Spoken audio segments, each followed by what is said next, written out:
Hello and welcome back to another mini blog. তো গত এর আগের দিনের ব্লগে তো শেয়ার করেইছিলাম যে অলরেডি আমরা ফ্যামিলি ট্রিপে রণথম্বরে চলে এসেছিলাম। তো সারা দিন মানে ডে ওয়ানে আর কি রণথম্বর ফোর্ট সারাদিন ঘুরে ঠুরে নিয়ে এবার হচ্ছে সেকেন্ড ডে সকালে উঠে ফ্রেশ হয়ে জল খাবার খেয়ে ঠেয়ে নিয়ে আমরা চলে গেছিলাম হচ্ছে সুইমিং পুলে।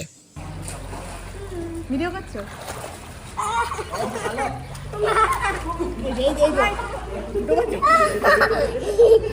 আর জীবন ওদিকে উড়াইছে।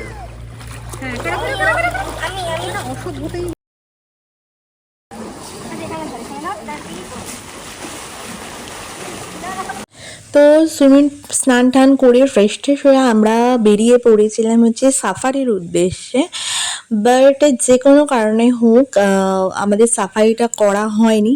কী জন্যে করা হয়নি সেটা বড় ব্লগে দেওয়া আছে, গিয়ে একবার চেক করে নিতে পারেন।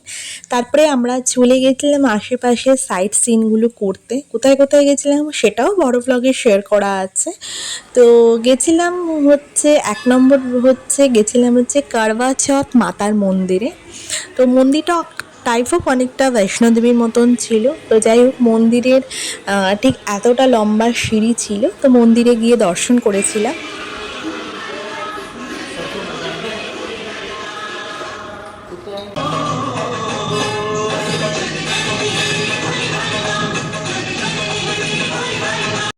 তো এই কারওয়া চৌথ মাতার মন্দির নিয়েও অনেক গল্প স্টোরি আছে।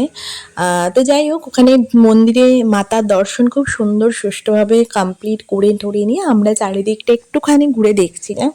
আর মন্দিরের চারপাশটা ভীষণ সুন্দর ছিল, মানে অপূর্ব সুন্দর ছিল, না না দেখলে বলার মতন না। তো যাই হোক দর্শন টর্শন করে নিয়ে এবার আমরা যাচ্ছি হচ্ছে সোজা আমরা যাব হচ্ছে হোটেলের উদ্দেশ্যে।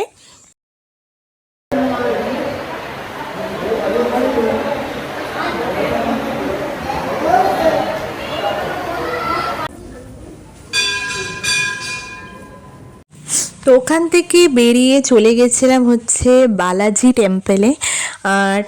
এই বালাজি টেম্পলটাও খুব জাগ্রত ছিল। কীভাবে গেছিলাম না গেছিলাম, কোথায় আছে এই টেম্পলগুলো, সেগুলি সমস্ত আমার বড় ব্লগে দেওয়া আছে, গিয়ে একবার চেক করে নিতে পারেন।